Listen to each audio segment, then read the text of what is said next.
Alright, hello class. So today what I wanted to do is I want to go over the final assignment. I know that due to the coronavirus that things are a little crazy. So what I decided to do is I figured I would just give you your final assignment, several weeks in advance. That way you have plenty of time to work on this and work on your other classes. I don't plan to give out any other homework assignments. I know that you're all probably very overwhelmed with all of this. So again, I'm just going to give you guys your final assignment. And then you'll have between now and finals week to get it done. I haven't received personally from the school the exact date of when our final is supposed to be. So whenever I get that information, I will send out a message to you guys, let you know when it'll be due. I can't just send. I can't just say a specific date right away because the grades at the end of the semester are due based on whenever the day of that class's final is. So I will keep you guys updated.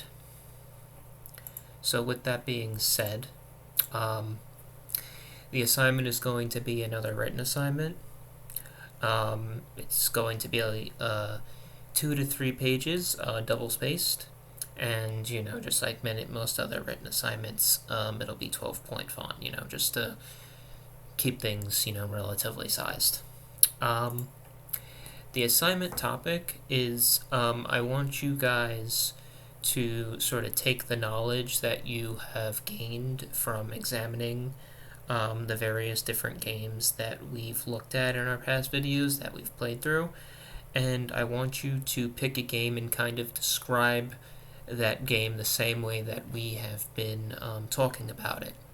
So this involves breaking down the game into the three major aspects of design, which is the mechanics, the aesthetics, and the design of the game.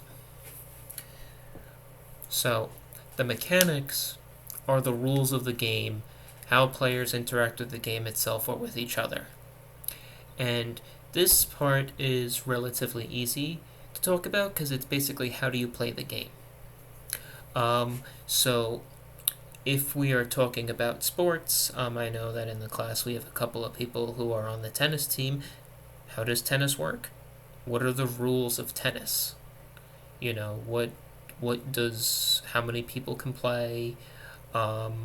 What's involved? You would think about, okay, well, there's tennis rackets, there's the tennis ball, there's a net in the middle. What are the rules of the game, and how do all of the things that are involved with the game interact with each other? If we're talking about a card game, let's say we're talking about Uno. Uno has a lot of different rules, right? You have cards that make the other person draw 2 or 4 cards. You have cards that change the color. You have cards that skip people. You have cards that switch the order in which people play in. And you can do this. You can do this assignment with any game whatsoever. It can be a sport. It can be a card game. It could be a video game. It could be any game, anything, any type of game that you would be comfortable talking about.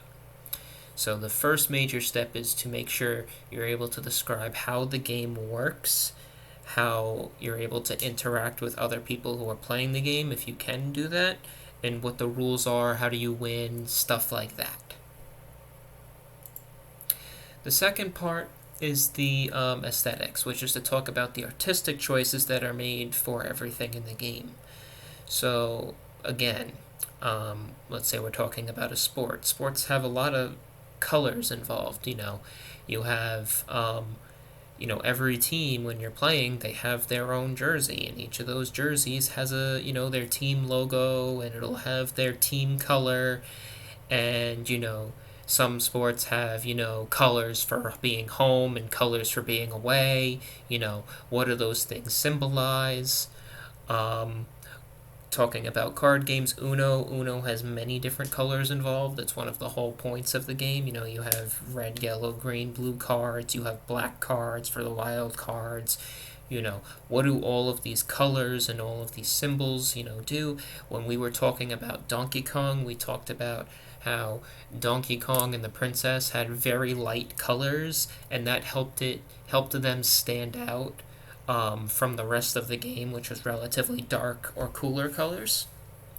Um, when I had you guys watch the Super Mario Brothers videos by Extra Credits, um, if you took a look at the Goombas have very angry eyes, and that makes them appear hostile. So if you're talking about a video game, talk about the environment. Is this a friendly game where you're just walking through? Are there enemies that make it, more hostile or give off a certain impression? You really want to talk about that. I mean, you can even talk about stuff like this with just normal playing cards. What if you guys are talking about poker? Maybe you guys like playing poker casually, or pickup, or 21 pickup, or blackjack. There are many different cards in that 52 card deck. You have spades, clubs, hearts, diamonds. They're either red or they're black. Then you have all the different numbers, and you have jokers, you have kings, you have forgetting them off the top of my head, queens. You have all of these different cards and all of these different colors, all these different numbers, different symbols.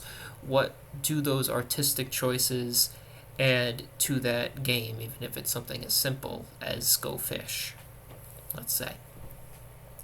And then finally, you have to make sure you're able to talk about the game. So you have to think about the level design and how all of the different things are laid out in the level. So when we were talking about Donkey Kong, for example, we talked about how in the first level of Donkey Kong, all of the floors on the first level slowly started drifting upwards towards the objective, and that gave an inherent understanding without having to fully examine it, that you had to go up to reach your objective. When you're playing a card game, let's say that you and your buddies like to play Cards Against Humanity, how are things laid out? You have to use the card. You have cards in your hand, and then you have cards on the table. Where are the cards on the table? How are they all separated out? How many piles are there? What do each of these piles serve? Is it a discard pile? The cards that are used get thrown away? Is it the deck that's on the table? How are all of these things spaced out on the table? If we're talking about a sport, think about the baseball field. The baseball field is shaped like a diamond. It's shaped like a diamond for a reason. When you're talking about tennis is a large rectangular field, but it's got different sections, different sections that have been chalked out. What do those designs have to do with? How do those designs help you understand the game, and how do they fit into the mechanics or rules?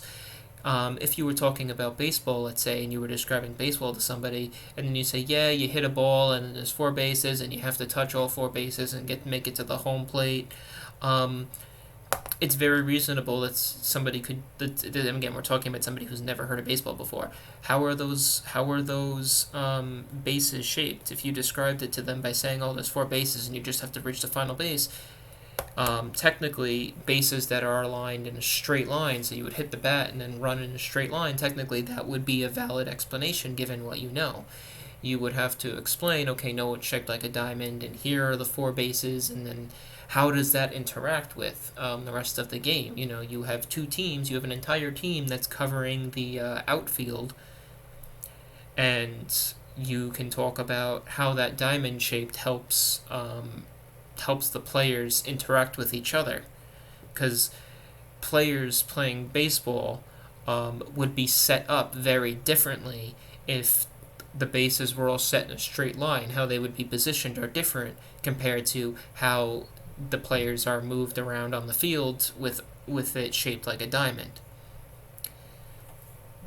So again, you want to take these 3 concepts and what we've talked about here, and what we've talked about in our past games, the knowledge that you took when we first started making games at the beginning of the semester to the second half when we started talking about them. Take your understanding of how everything works, how it looks, how it's laid out, and just talk about your favorite game. And again, it can be a sport, it can be a card game, it can be a video game, whatever type of game that you think that you would be comfortable writing 2 to 3 pages about.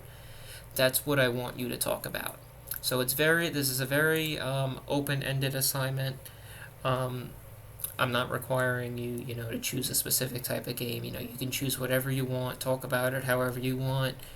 And I think that overall this is a fairly easy assignment for a final. If you remember, I sent out a while ago changes to the syllabus. The final assignment, instead of being worth 10%, is now worth 20% of your grade.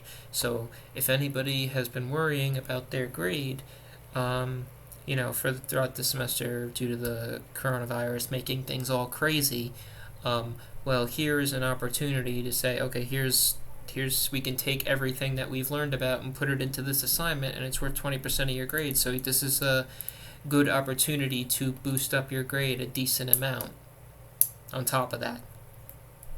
So with that being said, I will post this video shortly. Obviously, when you see it, it'll obviously be posted. I'll post the this little PowerPoint that I made alongside it in case you want to review the PowerPoint and get the ideas without having to listen to me talk. I know I'm a bore.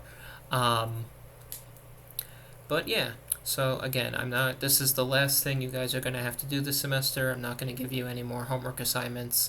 So hopefully working on this final assignment won't be too challenging now that I've freed up a bit of your schedule. If you have any questions about this assignment or about what you can talk about or anything you just need clarified, again, you guys can just email me and let me know and I'll get back to you. And yeah, so good luck, everyone, and enjoy the rest of your day.